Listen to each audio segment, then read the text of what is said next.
మాజీ ప్రధాని శ్రీ రాజీవ్ గాంధీ పుట్టినరోజు సందర్భంగా అచ్చంపేట పట్టణంలో డాక్టర్ వంశీకృష్ణ ఆదేశాల మేరకు రాజీవ్ గాంధీ విగ్రహానికి పూలమాలలు వేసి నివాళులర్పించడం జరిగింది. రాజీవ్ గాంధీ ఈ దేశంలో ఎన్నో సంస్కరణ కార్యక్రమాలను జీవితకాలం గుర్తుండిపోయే ఈ దేశంలో కులాలు మతాలు స్వేచ్ఛగా జీవించే విధంగా రాజీవ్ గాంధీ కలలు కన్నాడు.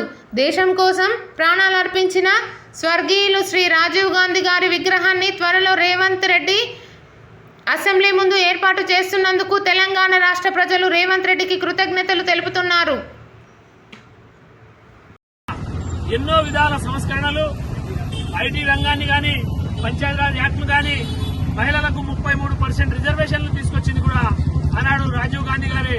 వారు తీసుకొచ్చిన ఫలాలను ఇప్పుడు మనమందరము సాధించుకుంటూ దాని అభివృద్ధి దిశగా ప్రయత్నించడం కోసమే కాంగ్రెస్ పార్టీ వారి అడుగుజాడల్లో వారి ఆశయాల కోసం పనిచేస్తుందని చెప్పేసి రాజీవ్ గాంధీ ఆశయ కోసం మనమందరం కలిసికట్టుగా పనిచేయాలి. పల్లెలు అభివృద్ధి చెందినప్పుడే పట్టణాలు అభివృద్ధి చెందుతాయని వారి కళలు సాకారం చెందుతాయని చెప్పేసి కోరుకుంటూ అవకాశం ఇచ్చిన మీ అందరికీ ధన్యవాదాలు తెలియజేస్తున్నాను.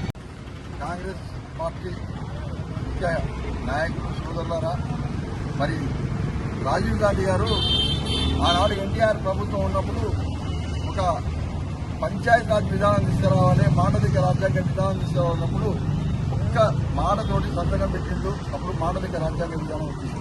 అంటే గ్రామ స్వరాజ్యం ప్రజల దగ్గరికి వెళ్ళాలి, ప్రజల పరిపాలన కావాలి, ప్రజల ప్రతి దగ్గర గ్రామ స్వరాజ్యం ఉంటే దేశం బాగుపడుతుందని చెప్పి ఎంతో ముఖ్య ఉద్దేశంతో ఆయన ఆ కార్యక్రమం తీసుకున్నారు. కానీ దేశం కోసం ప్రాణాలు అర్పించిన ఇందిరాగాంధీ, ఈ రాజీవ్ గాంధీ గారి గురించి కానీ, లాల్ బహదూర్ శాస్త్రి గారి గురించి కానీ, నెహ్రూ గారి గురించి కానీ సమాజంలో భేదపడకుండా భారతీయ జనతా పార్టీ కుట్రలు పడుతుంది. మరి ఆ పార్టీ కూడా చాలా విషయాలలో కొన్ని విషయాలలో సర్దార్ వల్లభాయ్ పటేల్కు నెహ్రూకే పంచాయతీ పెట్టిన వాళ్ళు. సర్దార్ వల్లభాయ్ పటేల్ ఎంత ముఖ్యమంత్రి అయ్యి ఇరుగు సేకరించి ఒక విగ్రహం తయారు చేశారు. మరి ఈ యొక్క రాష్ట్రపతి ప్రసంగంలో కూడా ఒక పార్లమెంట్ నడుస్తుంటే పండిత్ జవహర్లాల్ నెహ్రూ మొట్టమొదటి ప్రధాని పేరు ప్రస్తావించకుండా కూడా ఈరోజు వాళ్ళు మాట్లాడుతున్నారంటే ఇది చాలా హేయమైన విషయం. ఈరోజు భారతదేశం కోసం వాళ్ళ సొంత ప్రధానమంత్రులుగా ఉండి అక్కడ ఇందిరాగాంధీ కానీ రాజీవ్ గాంధీ కానీ ప్రాణాలు అర్పించిన మహనీయుడు.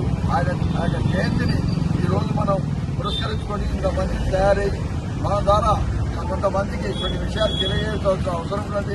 మరి గతంలో ప్రభుత్వం లేనాడు ఇక్కడ 200 మందితోటి ఈయన జయంతి వర్ధంతులు జరుపుతున్నాం. ఈరోజు ప్రభుత్వం వచ్చింది, ఇక్కడ చూసి దాదాపు 50 మంది కంటే ఎక్కువ.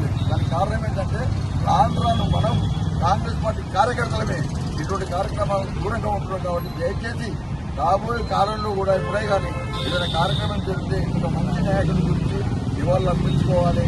మరి ఆయన జయంతిని ప్రచురించుకొని మీ అందరితో ఈరోజు మాట్లాడాల్సిన అవసరం ఉంది. కాబట్టి మీ అందరికీ నమస్కరిస్తూ తెలుగు